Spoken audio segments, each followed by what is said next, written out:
บายดีพี่น้องมาสุขุมคนละจ้าคนก็ไปตัดไปน่ะเรียกมาเรียกทางนอกมาและกามาไปตัดเอาบอนพี่น้องเลยเพราะว่าไก่ค่ะเมื่อคืนนี่นะมันส่งไว้อยู่เครื่องหนึ่งนะเพียงเนาะมาอ้อมใส่บอนไปพี่น้องเด้ออ้อมบอน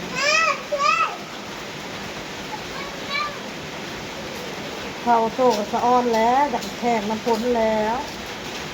คนตกวันหนึ่งลอกออกพี่น้องเลยดอกมันนี่กะหอมหอมเลยพี่น้องเลยดอก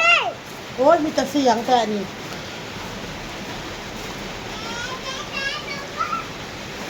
มาเด้อโตเด้อมาเด้อเด้อ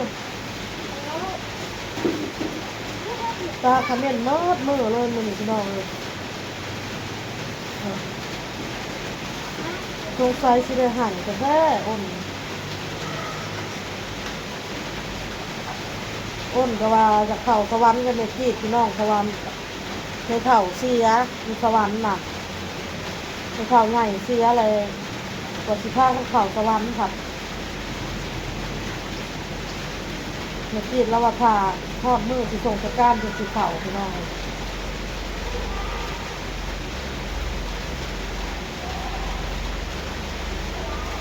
สีเข่าเสียกับเด็กๆกับดูเพื่อนมันยังบ่ได้เรียกให้เด็กๆนี่พี่น้องก่อนมันน่ะต้องรอคำตอบจากหมู่บอเต้อีกคนจะให้คำตอบมาจ้ะ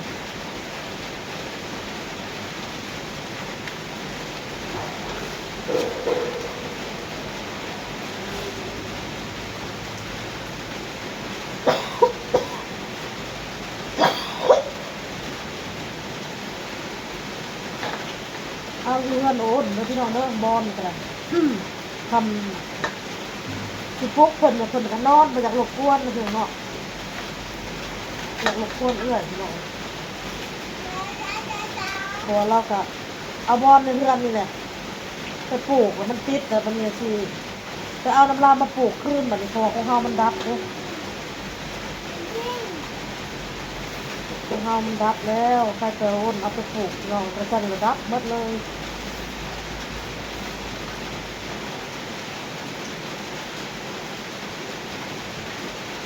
จริงก็เอาไปตำป่นใส่กับปลากระแทกให้พี่น้องเลยนะย้อนพันคอของเขาโตกกำลังโตโตเอ้ยมาพี่ลูกมาพี่มาอุ่นกับบริเวณมัดนี่ดอกพี่น้องเลยเพราะว่าเสียมาเห็ดตี้พี่น้องตี้กับตำป่นนะแม่สิออมแม่พี่น้องเนาะตาขนมเมื่อเมื่อเจ้าก็เดือดที่เขาหั่นแล้วเป็น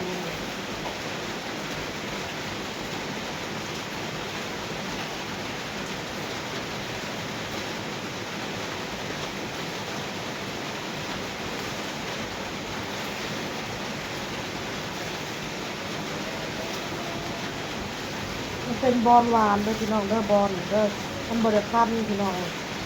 เป็นบอลหวาน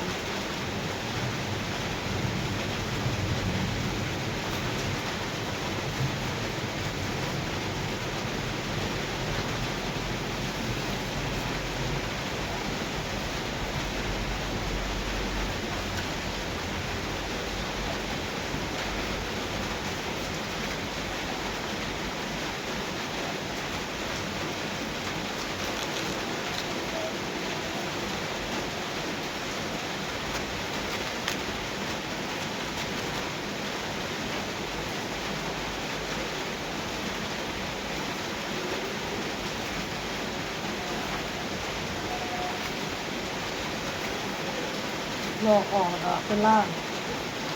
หัวใจเข้ากับเป็นร้ายก็ได้ดอกพี่น้องเพื่อนหนึ่ง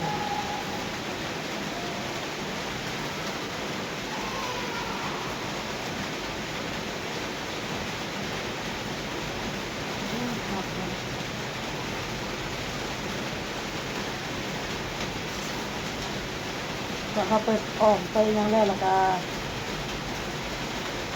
มันก็ยอกดอกพี่น้องยอกมันก็คือบริร้ายมาเบิกมันคือร้าย ทางนี่กับพี่น้องเลยผม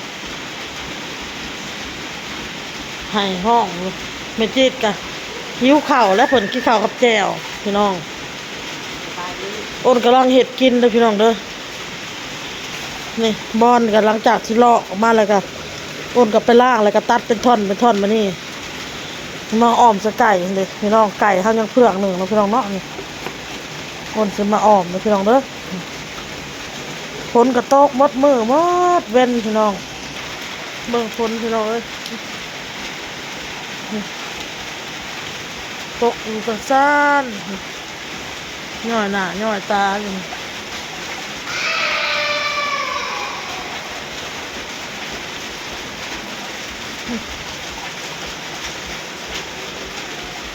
ตก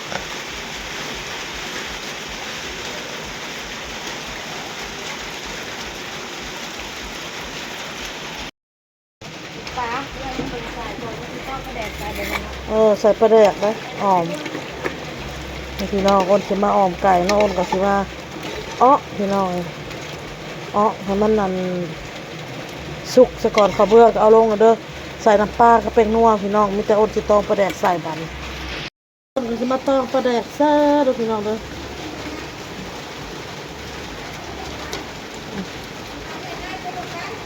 ตองปลาแดกใส่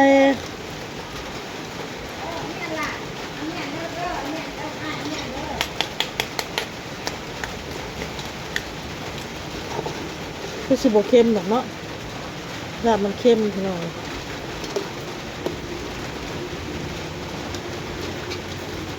เอาโต้เข้ามาไหมลูก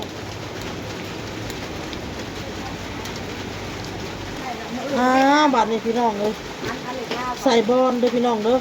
ใส่บอลลงไปแม่จีดเพิ่นเว้าเรื่องอันเลขพี่น้องเลขไทยออกอัน246แม่จีดพันคิ้วขนาดเลยพี่น้องเลยแล้วพันนั่นว่างัวกินหมาพี่น้องเลยพันหมากับ11 5S 9S นะพี่น้องเนาะหมางูกินหมาแล้วหมางูน่ะลอยเข้าถ้ำพี่น้องเนาะลอยเข้าอันโกนเข้ายังนี่แหละเราสักปืนเปิดฟัง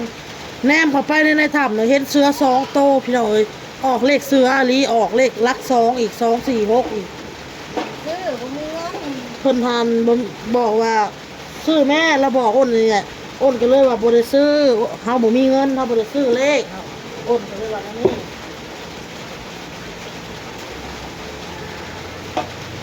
ตาเสียดายเนาะพี่น้องเนาะพันคิวงวดที่แล้วน่ะก็คือกันพี่น้องอัน06เพิ่นน่ะเพิ่นซื้อแต่บนมาแล้วมาออกล่างเพิ่นน่ะงวดที่แล้วมางวดนี่ผัดบ่ได้ซื้อบ่มีเงินบอกให้ลูกสาวซื้อลูกสาวก็บ่ได้ซื้ออ้นบ่ได้ซื้อพี่น้องเอ้ยเขาสั้นเสือถือกระเบ้อพี่น้องเราพันคิวยูเมจิตกันนะก็แม่นำหัวมันตัวหน่อยมันยอกด้วยพี่น้องด้วยตัวหน่อยมันยอกอ่อมบอล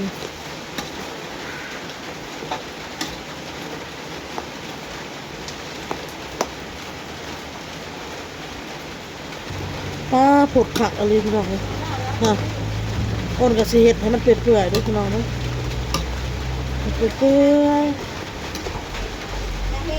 ต้มให้มันสุกเปื่อยๆไปพี่น้องบอลเนาะพี่น้องเนาะอย่ามันคันตัวอ้นแกะอ้นยังมือบุเรคันเลยพี่น้องเลย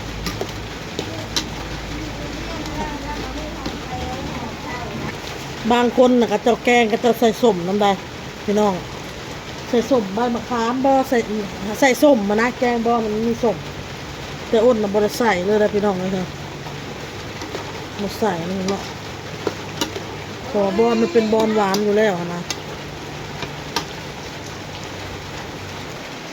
แม่จีดกับเบิ้งพี่น้องบอลที่อ้นไปเก็บมาแล้วก็มาซ่อมต่อเพราะอ้นเสร็จกับข้าวกินหิวข้าวบอลเม่นหนึ่งที่เรื่องเนี่ยนะหนึ่งไว้เห็ดกินป่นไว้ป่นไว้แจ่วไว้ปิ้งป่นกระแซบได้ไหมบริคันได้ไหมเบิ่งมือเขาลอกเขาไปเห็นคันเจ้าคันบ่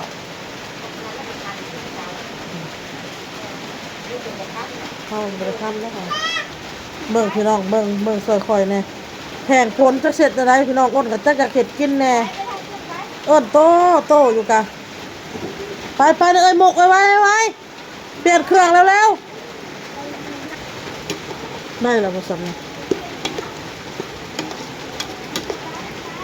หอมดอง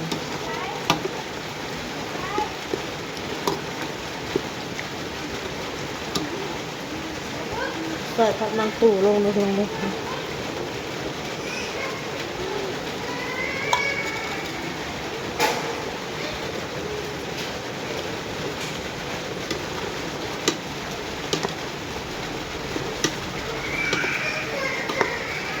น่าฮะเป็นยังไงนะฮะเป็นยังล่ะฮะเอาแต่ใจเลยเท่านี่ได้แกออกเสื้อมืดนะฮะระวังพลาดนะฮะเบิ่งพี่น้องมันมาห้อง อื่นอยู่ในห้องมันนี่เอาทางนี้มันกันนะเอากินนมนอนซะสรุปเอาลาไปเลยเด้อพี่น้องเด้อคลิปนี้พ่อกับคลิปหน้าพี่น้องสบายดีพี่น้องบายตบปิดบายตบปิด